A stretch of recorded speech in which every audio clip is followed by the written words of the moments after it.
अच्छा, आपने बताया पहले ही जी। कि विद्यालय का आपके जीवन में काफ़ी योगदान है। जी, जी। तो कक्षा ज 12 आप पढ़ रहे थे, कक्षा 12 में आप थे जी, या जी। 11-12 में थे। जी। तो कुछ यादगार लम्हों के बारे में चर्चा करें। सर इंटरमीडिएट जब मैं कर रहा था तो लम्हा तो मैं देखिए क्रिकेट वगैरह हम लोग यहाँ खूब खेला करते थे उस दौर में। हालाँकि वो जो टीम थी अब वो बची नहीं, कोई इधर है, कोई उधर, कोई जॉब में है, कोई बिज़नेस में है, कोई अन्य रोज़गार में है। मेरी मुलाकात हो नहीं पाई, मैं उसी उम्मीद से आया था यहाँ। लोग इधर-उधर सेटल हैं और बाकी विद्यार्थी जीवन की जो सबकी यादें होती वही मेरी यादें भी जुड़ी हैं। इस विद्यालय में आज आने के बाद यही लग रहा है कि मैं जैसे आज भी इस विद्यालय का छात्र हूँ। वही यादें उभर के सामने। मैंने एडमिशन लिया था उस समय तत्कालीन प्रिंसिपल थे श्री हरकेश यादव जी, जो इस समय रिटायर्ड हो गए हैं। और उनके बाद जो है प्रिंसिपल हुए श्री रामकृपाल यादव सर, वो भी रिटायर हो गए इस समय। और हमारे उस समय सर क्लास टीचर हुआ करते थे श्री महेंद्र कुमार सर। और उस समय हमें केमिस्ट्री पढ़ाते थे श्री जीपी शुक्ला सर, जो कि अब दिवंगत हो चुके हैं सर। और उसके फिजिक्स हमको पढ़ाया करते श्री सत्यानंद यादव सर। और इंग्लिश श्री विक्रमेंद्र मिश्र सर इंग्लिश पढ़ाया करते थे। और हिंदी विषय जो है श्रीमती अमरावती मैम पढ़ाया करती थी। बड़ी इच्छा है मिलने की, पूरी कोशिश करूँगा आज या कल में सबसे मुलाकात की जाए।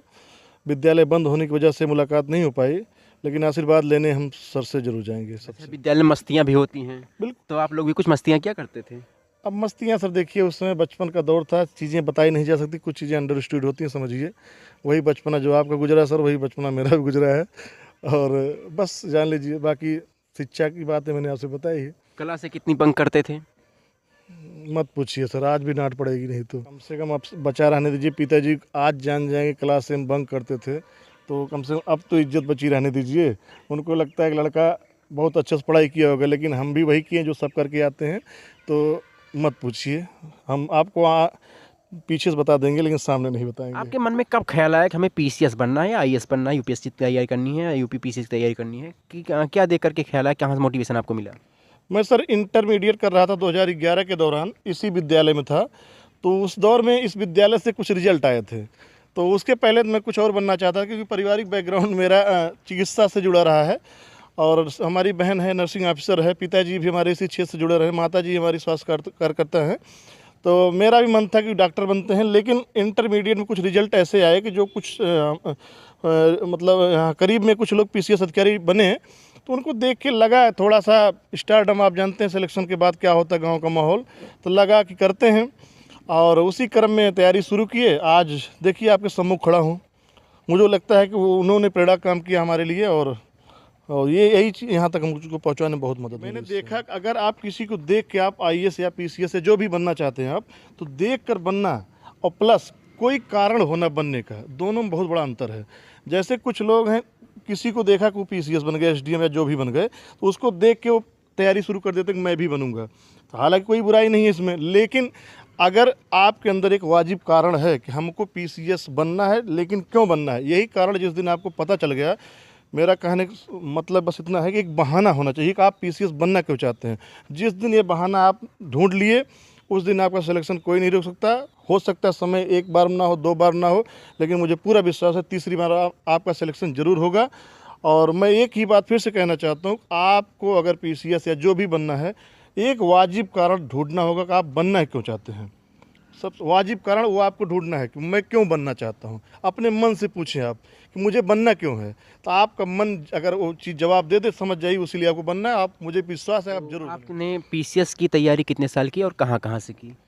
सर देखिए 14 में मेरा ग्रेजुएशन हुआ, उसके बाद मैं दिल्ली गया, दिल्ली तैयारी किया। उसके बाद प्रथम प्रयास में ही मैंने मेंस दिया उत्तर प्रदेश लोक सेवा आयोग का। उसके बाद अनवरत तैयारी चलती रही, कभी असफलता, कभी दूसरे स्टेज तक पहुँचे। आपको पता है कि पीसीएस की परीक्षा या संघ लोक सेवा आयोग की परीक्षा 3 चरण की होती है।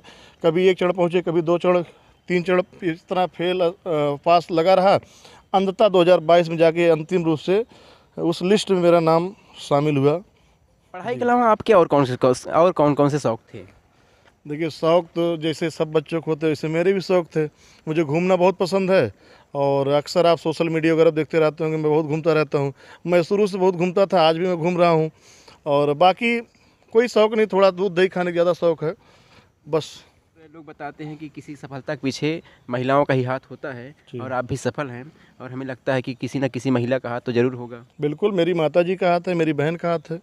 बहन हमारी नर्सिंग ऑफ़िसर, उसने बहुत मदद की। आज भी यहाँ खड़ा हूँ, उसी की देन है मैं आपके सम्मुख खड़ा हूँ।